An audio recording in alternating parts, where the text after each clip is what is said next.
Semua ibadah, misalnya sholat, kalau sudah luput dari seseorang di antara kita, tidak bisa diperbaikin lagi. Kalau misalnya tadi sholat subuh, ada orang di antara kita tidak sempat sholat di masjid misalnya. Alhamdulillah, selalu saja sebagai seorang muslim kita memuji sang pencipta Allah, yang kita yakini tidak ada pencipta kecuali Dia. Semua yang terjangkau atau tidak terjangkau oleh mata kita di langit sana,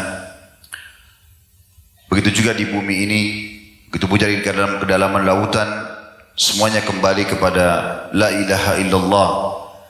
Tidak ada pencipta, pemilik, penguasa kecuali Allah.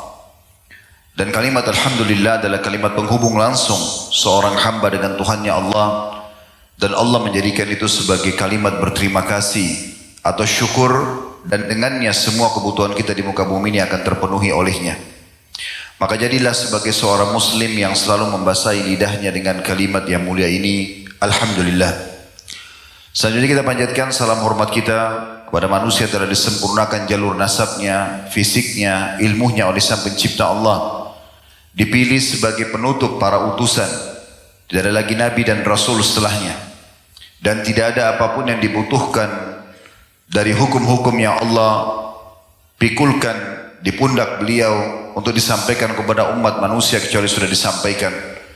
Mengucapkan satu kali salam hormat kepada manusia terbaik ini akan dibalas dengan 10 kali rahmat dari Allah.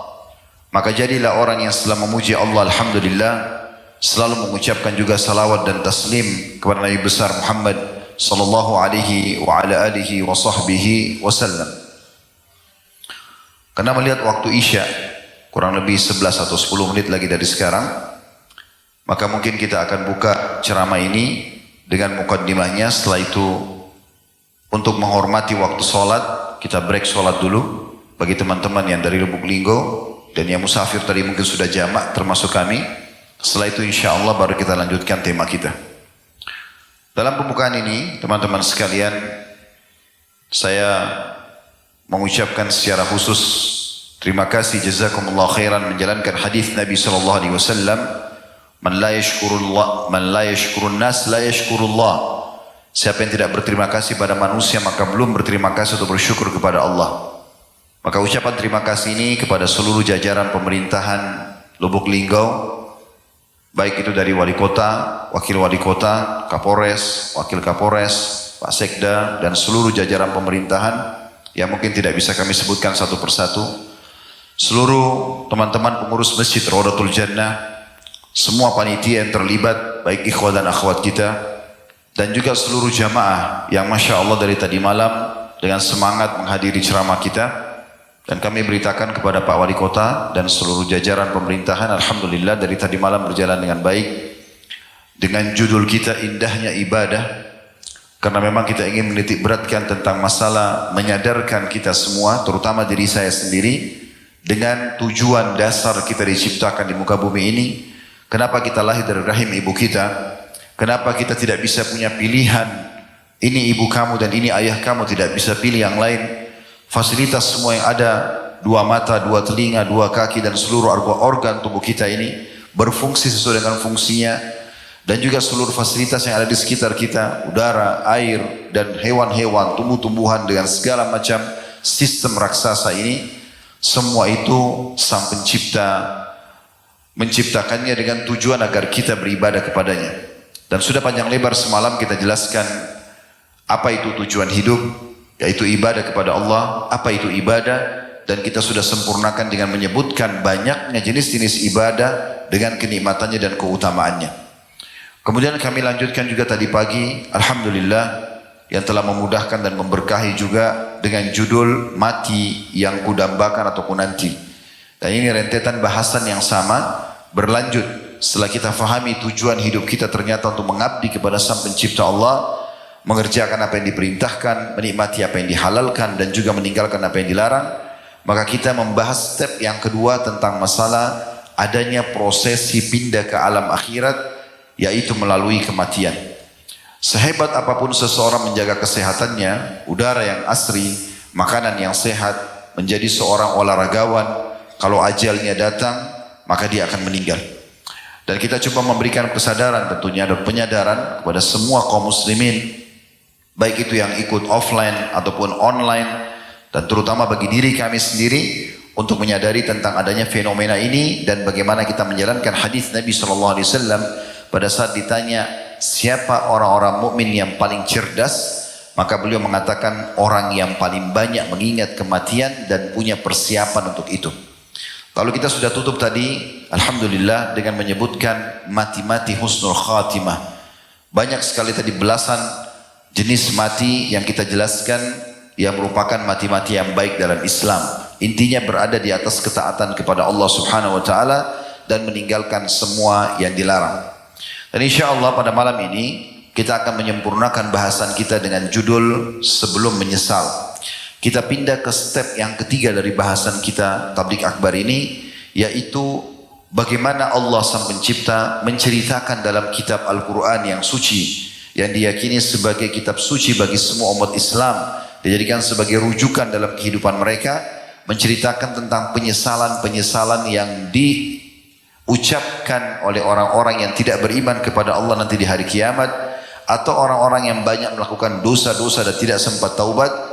Bagaimana mereka menyesali semua itu, dan ungkapan-ungkapan sesalan mereka sudah dituangkan dalam Al-Quran agar jangan sampai setiap muslim mengalami hal yang sama dengan mereka. Maka kita akan banyak sekali nanti mentadaburi ayat-ayat Al-Quran pada malam ini insyaAllah, berhubungan dengan informasi dari Allah tentang penyesalan-penyesalan yang terjadi nanti karena kufur kepada Allah selama di dunia, ataupun mereka banyak berbuat dosa dan tidak mau taubat sehingga akhirnya dihisap oleh Allah Subhanahu wa taala. Ini mungkin yang saya ingin sampaikan yang pertama. Yang kedua, saya duduk di sini, Pak Wakil Wali Kota, Pak Sekda, dan juga Pak Wakapolres dan seluruh teman-teman di sini. Saya bukan duduk di atas begini berarti saya lebih pintar atau lebih tahu, tapi kebetulan saya diamanahkan untuk menyampaikan ini. Sekaligus juga saya menggunakan baju ini karena pemberian dari wali kota, jazakumullahu khairan, dan juga untuk menunjukkan bahwasanya Islam tidak bertolak belakang dengan sesuatu yang merupakan tradisi dan adat kalau tidak bertolak belakang dengan Islam. Dan ini juga bentuk dukungan kami terhadap pemerintah setempat, ya, dan insya Allah mudah-mudahan batik durian ini bisa lebih menasional nantinya dan juga dikenal oleh masyarakat Nusantara seperti tadi harapan Pak Wali Kota.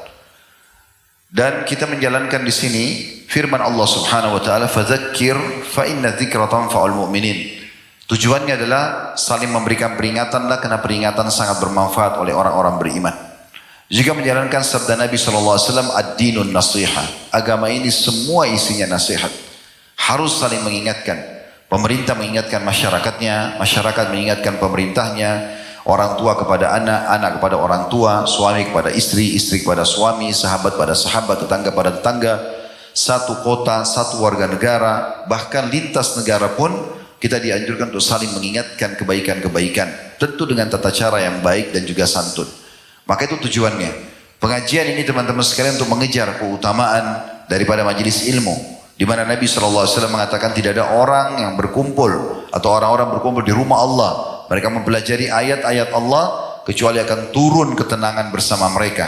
Dan Allah pun datang, Allah pun mengutus para malaikat, Allah pun mengutus para malaikat yang hadir, dan mereka menaungi para penuntut ilmu dengan sayap-sayapnya. Dan juga Allah Subhanahu wa taala menyebut-nyebut kita, kalau kita sedang menyebut-nyebut Allah di depan para malaikat, dan membanggakan siapapun yang coba berzikir atau menyebut nama Allah. Dan majelis ilmu termasuk zikrullah, karena kita akan banyak menyebutkan nasihat-nasihat yang memang Allah perintahkan semua dai dan ulama untuk menyampaikan kepada umat manusia, dengan tujuan tentunya memberikan penyadaran kepada mereka. Jadi di sini teman-teman sekalian kita menjalankan firman Allah tadi dan juga sabda Nabi SAW. Dan itu adalah tradisi para sahabat juga. Mereka ridwanullahi alaihim kalau ketemu satu sama yang lain selalu saja mereka mengatakan ta'al nu'minu sa'ah. Ayo kita duduk menambah iman kita sesaat. Sampai mereka saling menasihatin, walaupun hanya bertemu dan sebelum berpisah mereka cuma membacakan surah Al-Asr. Bismillahirrahmanirrahim. Wal asr. Demi waktu yang kalian lalui di dunia. Innal insana lafi khusr. Semua manusia mengalami kerugian, penyesalan. Illa alladziina aamanu wa 'amilus shalihat. Kecuali orang yang beriman dan sibuk dengan mengerjakan amal saleh. Wa tawassaw bil haqqi wa tawassaw bis sabr. Saling mewasiatkanlah kebenaran ini dan saling mewasiatkan agar sabar dalam menjalankan perintah-perintah agama ini. Jadi ini yang tujuan kita insyaallah duduk di sini, dan insyaallah kedepannya kita akan bahas ya, selepas sholat isya nanti tema kita sebelum menyesal. Namun saya akan berikan pembukaan daripada bahasan ini teman-teman sekalian. Allah subhanahu wa ta'ala menjadikan penyesalan selalu ada di belakang, di akhir. Dan penyesalan ini kalau sudah datang tidak akan bermanfaat untuk memperbaiki kesalahan yang telah lalu. Tapi kita bisa coba untuk bertaubat atau menyesali perbuatan tersebut, lalu kemudian kita membuat atau melakukan apa yang telah tertinggal. Semua ibadah, misalnya sholat, kalau sudah luput dari seseorang di antara kita, tidak bisa diperbaikin lagi. Kalau misalnya tadi sholat subuh, ada orang di antara kita tidak sempat sholat di masjid misalnya. Kemudian sekarang dia dulu di majelis ilmu ini, kemudian dia dengarkan, oh ternyata saya harus beribadah kepada Allah. Ternyata Nabi Muhammad SAW bersabda, siapa yang sholat subuh berjamaah, terutama di masjid, ya, apalagi bagi kaum laki-laki, maka mereka berada di bawah lindungan Allah. Kata Nabi SAW, maka jangan kalian lepaskan diri dari lindungan Allah itu. Jadi orang kalau sholat subuh berjamaah di masjid akan terlindung sampai besok subuh lagi. Maka para ulama sangat menjaga tentang sholat subuh ini. Misal ada yang dengarkan keutamaan ini, dari sekian banyak keutamaan sholat subuh, lalu kemudian dia sekarang baru menyesal. Dia mengatakan, coba seandainya saya bisa kerjakan. Sudah tidak bisa lagi, karena waktu subuh tadi sudah nggak bisa diulangi. Bahkan satu detik yang lalu pun tidak bisa kita minta untuk dikembalikan. Oleh karena itu teman-teman sekalian, di saat Allah berikan kesempatan untuk melakukan kebaikan, jangan sia-siakan. Karena tidak mungkin bisa terulang. Saya punya pengalaman di Jakarta kemarin. Seumur hidup saya tidak pernah lupa dan selalu saya kenang itu supaya tidak terulang lagi. Saya coba membaca tentang keutamaan sholat berjamaah di masjid. Setiap langkahnya akan diberikan satu pahala, dihapus satu dosa, diangkat satu derajat. Kemudian kalau sholat berjamaah dilipat gandakan menjadi 25 kali lipat dibandingkan sholat sendiri. Kemudian juga ada doa menuju ke masjid, ada doa masuk ke dalam masjid dengan kaki kanan, ada doa yang mustajab antara azan dan iqamah, ada keutamaan mengikuti imam dari takbiratul ihram pertama, sebagaimana sabda Nabi SAW, siapa yang mengikuti, ya, siapa yang tidak luput dari takbiratul ihram imam 40 hari. Jadi begitu imam Allahu Akbar, Bapak Ibu sekalian, bapak-bapak langsung saja juga Allah Akbar di belakangnya 40 hari, 5 waktu sholat, maka dijamin dia akan selamat dari api neraka dan juga kemunafikan. Sampai ada seorang ulama di Saudi, pernah anaknya dilamar oleh seorang laki-laki, kemudian laki-laki tersebut kelihatannya jauh dari agama. Cuma seorang alim ini, karena dia memang pendidik umat, pendidik manusia, dia tidak ingin buru-buru menolak lamarannya. Kebetulan dia punya masjid dan dia jadi imam di situ, lalu dia berkata, saya akan menerima lamaranmu tapi setelah 40 hari dari besok. Dan saya minta, saya ingin lihat kamu, syarat saya terima lamaranmu, 5 waktu sholat kamu ada di sini. Dan kamu ada di belakang saya. Saya takbiratul ihram, kamu juga ikut takbiratul ihram. 40 hari. Setelah itu saya akan terima lamaranmu. Karena semangatnya anak muda ini ingin melamar anak syekh ini atau anak ulama, kalau kita kiai atau ustadz, maka dia pun datang tiap hari. Lalu anak muda ini menceritakan dirinya. Dia bilang, sepekan pertama saya kerjakan sholat itu hanya karena mau melamar anak syekh ini. Tapi setelah hari ke-7, hari ke-8, hari ke-9, saya kok merasa ada sesuatu dalam hati saya. Perasaan diterima lamaran saya atau tidak, kok saya sudah nyaman dengan sholat ini. Sampai puncaknya dia bilang, setelah 40 hari saya tidak pernah ketinggalan takbiratul ihram pertama imam. Maka di situ puncaknya saya merasakan iman saya sempurna. Dan sesuai dengan janji Nabi SAW, akan diselamatkan dari api neraka dan sifat kemunafikan. Tidak ada lagi dia berwajah dua, hanya kena mengikuti sholat seperti ini. Maka akhirnya setelah 40 hari diterima lamarannya. Teman-teman sekalian, saya coba mengkaji hadis-hadis, coba mengkaji sikap para ulama, dan juga kisah tadi itu memotivasi saya Maka saya coba semaksimal mungkin menjaga takbiratul ihram pertama imam. Subhanallah, satu waktu di Jakarta pernah saya kedatangan seorang tamu. Kemudian dia bertamu di rumah. Waktu itu kebetulan waktu sholat duhur yang saya perhatikan adalah 12 lewat 10 menit. Sempat ada perubahan waktu, cuman saya tidak ikutin. Qadarullah saya tidak ikutin. Maka mundur dia sekitar jam 12 sudah azan. Kebetulan masjid dekat rumah, mikrofonnya rusak, jadi tidak terdengar azan. Saya masih berpegang dengan waktu sholat azan yang lalu. Kemudian saya bilang sama ikhwah itu, waktu saya lihat jam sudah pukul 12 lewat 10 menit, saya mengatakan sudah waktu azan, tidak kedengaran, kita ke masjid. Saya boncengan motor sama beliau, pas masuk masjid, begitu kaki saya melangkah masuk ke masjid, saya lihat imamnya sudah sujud di sujud pertama di rakaat pertama. Waktu itu tiba-tiba saya berpikir teman-teman sekalian, saya bilang subhanallah, saya bahkan tidak bisa bilang sama imam, imam tolong kembali ke takbiratul ihram pertama. Saya ingin ikut dari awal. Tidak bisa. Dan akan tercatat di buku amal saya, Khalid Basalamah ini di hari itu sholat duhur masbuk 1 rakaat. Tidak bisa saya perbaiki selamanya. Pahalanya akan kurang. Dan beda pahalanya dengan orang yang sudah mengerjakan dari awal sempurna. Dari sini menjadi sebuah cambuk sebenarnya teman-teman sekalian.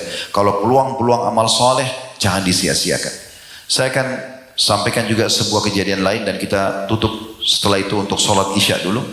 Saya pernah keluar dari salah satu majelis taklim di Jakarta Timur, di daerah Otista waktu itu. Kemudian habis taklim, waktu itu pengajian ibu-ibu, pas azan duhur, saya keluar dari masjid. Keluar dari majelis taklim itu, karena sebuah gedung majelis taklim, lalu saya ingin menuju ke masjid, lagi dikumandangkan azan.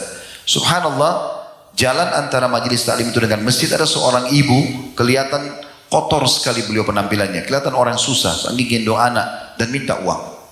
Saya niat ingin memberikan, karena ini adalah bagian daripada syariat kita. Tapi saya berpikir pada saat itu antara kejar sholat awal waktu atau memberikan sedekah orang ini. Maka saya bilang, Bu, bisa enggak selepas sholat saya akan kasih. Lalu saya tetap jalan. Saya berpikir bersangka baik pada saat itu mungkin ibu itu akan menunggu. Selepas sholat, setelah saya sholat ba'diyah duhur, saya pulang. Subhanallah, saya tiba di tempat itu, ibu itu sudah tidak ada. Tiba-tiba saya merasa bersalah sekali. Saya naik mobil, saya starter mobil, saya jalan keliling sampai 3 kali teman-teman sekalian di tempat yang sama. Tidak saya temukan ibu itu lagi. Maka saya terus jadikan sebagai muhasabah, introspeksi diri saya mengatakan, Khalid, berapa detik kamu keluarkan uang? Kenapa kau tidak keluarkan uang, kasih saja dia, kemudian pergi sholat? Untuk mengejar peluang ke orang yang sama belum tentu kita dapatkan. Dan ternyata betul, sampai hari ini saya tidak pernah ketemu dengan ibu itu lagi. Bertadinya bisa dicatat sebagai amal saya, tapi tidak dicatat karena kita menunda amal tersebut. Maka sebelum menyesal, harusnya kita maksimalkan. Dan lebih dalam insya Allah kita akan bahas nanti selepas sholat isya.